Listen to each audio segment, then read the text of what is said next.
Welcome back to the podcast. I'm Mike, I'm Duran. and this is Before We Forget. So, Duran, Yo, you got a question for us? I do. And my question is, why is it so hard to get trust back? That's a good one. Um,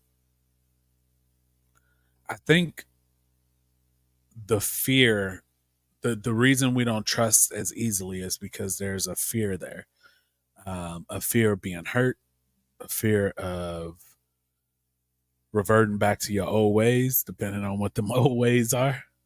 Um, but also just there's that constant doubt of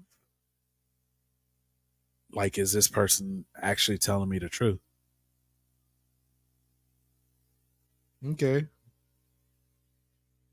Which is crazy because we're supposed to, forgive, forget. We're supposed to try to remember, like, at one point I lied about something and had to be forgiven. But, depending on how hard that lie or that deed hurt you, um, that trust is just hard to get back. And you also have to look at their history. Like, has this happened in previous relationships or friendships or work environments, anything like that? Has this happened before to where it just reminds them of some trauma that they've been through before? Now you about to be mad at me, right? Why? So, was you done? Yeah, I'm done. I knew you was coming with something because you sat there and just looked at me and nodded the whole time, and I said, "All right, here we go." I knew it was coming. I just want to let you know. All right. So, I think it's hard to get trust back because we haven't fully matured. A lot of the times, as people, limits is the word of the night. We have put limits on things. So, like you said, I don't feel like I'm that bad of a person because I only told a white lie and it didn't affect X, Y, and Z. Whereas this person did this and now he's considered untrustworthy, or you're mad and people turn their face up when that person come into the room. Right. But what if I told you, I'm not a fan of forgive and forget, but I am a fan of forgiving, because you do need to remember what somebody's done so that you can try to be there or try to help them facilitate. So in other words, don't give up on that person. So if we got a group of people that just constantly give up on each other, then how are we supposed to help someone grow? And you might think to yourself, why is this my responsibility for that person's reputation to be grown? Right. Well, it's not at all. It's actually not. But the thing about it is, first of all, we shouldn't be judging nobody. And then second off, we should try to put ourselves in someone's shoes. Like you said, I don't know if it's a trauma that somebody's experiencing that might lead to this behavior or why you do what you do.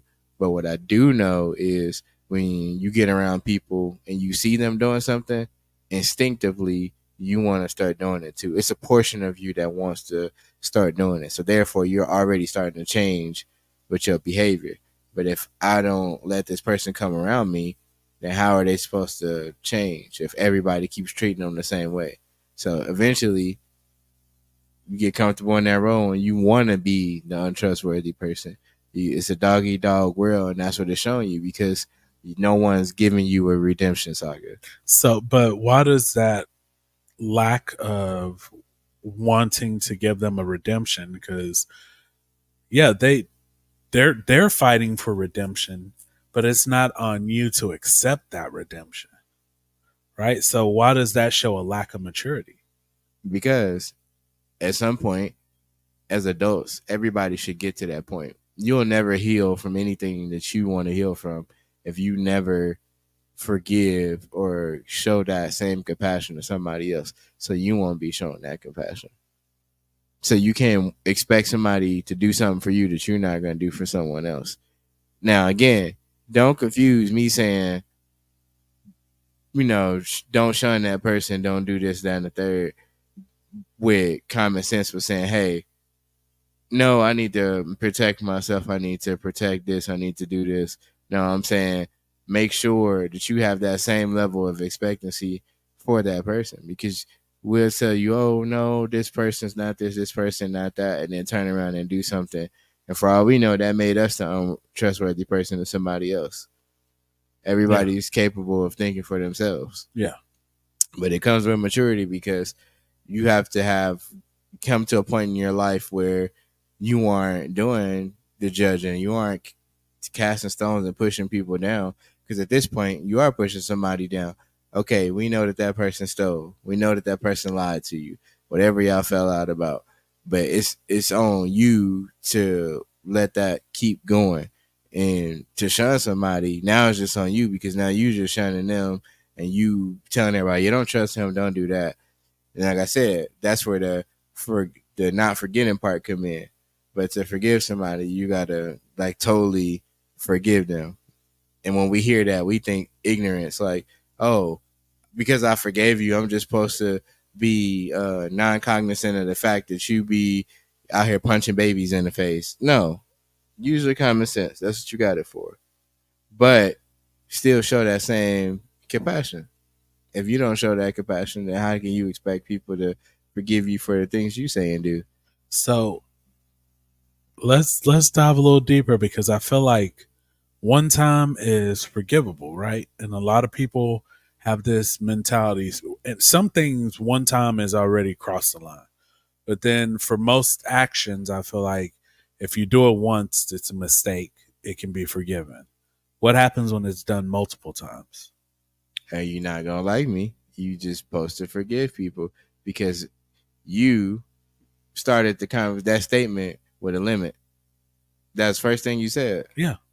You put a limit on it. So right then and there, what you said was void, because you supposed to be showing that person the way, essentially. But okay.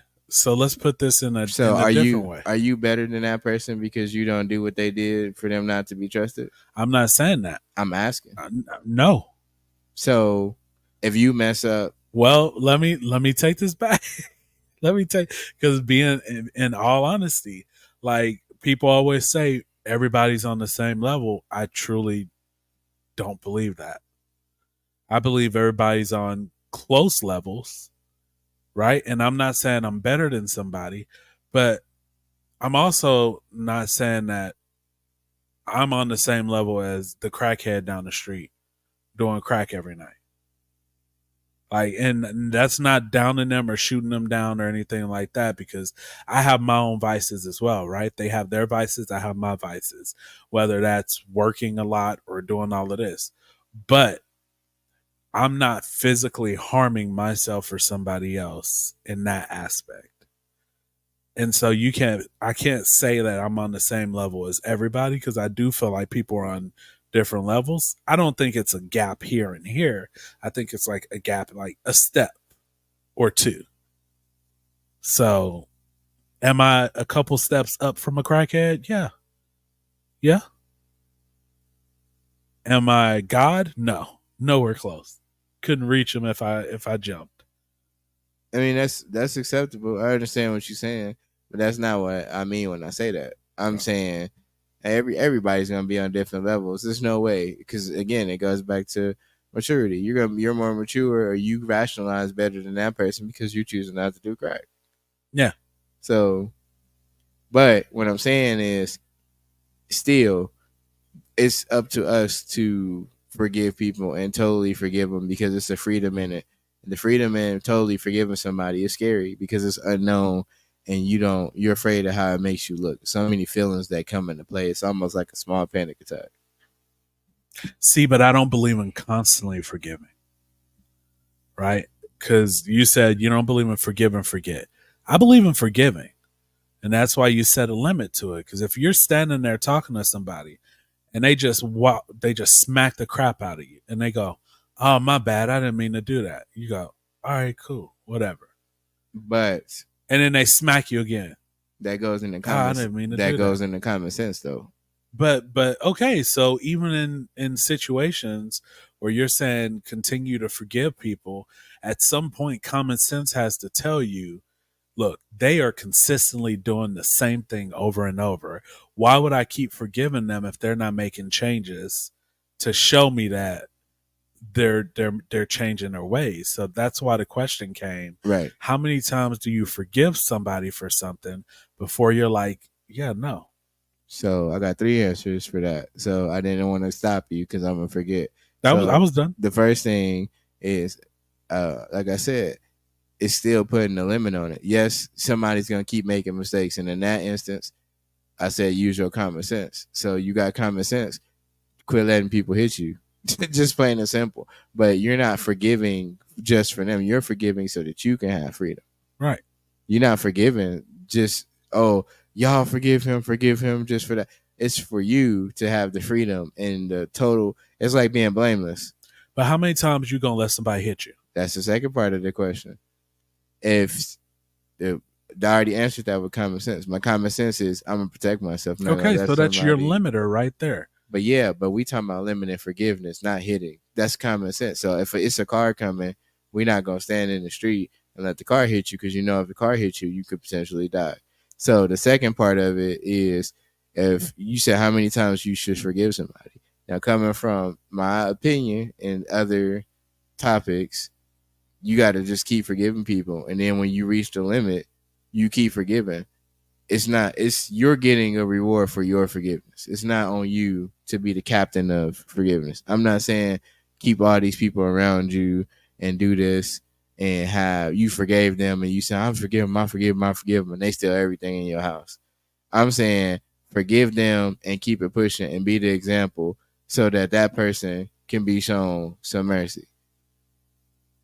It's not your job to do that, but it is our job to show one another the way. In order for that to happen, even the person that we consider unworthy can be shown that they could do something and be worthy. And in turn, it'll make them change their ways. It's not for you to make them change their ways. But there's a difference between feeling like somebody's unworthy and being shown that somebody's unworthy, right? Yeah, but even if somebody show you that, people can change. So you can't, whatever way you spin it, it's always going to be something to counteract it, because once you do your part, you keep it pushing. If you forgave them, that's it. You don't have to dig into all that other stuff and, oh, I got to bring you around. I got to take you to therapy. I got to take you to, no, you forgive that person. You acknowledge that you seen them say what you said. You called it out and you keep it pushing.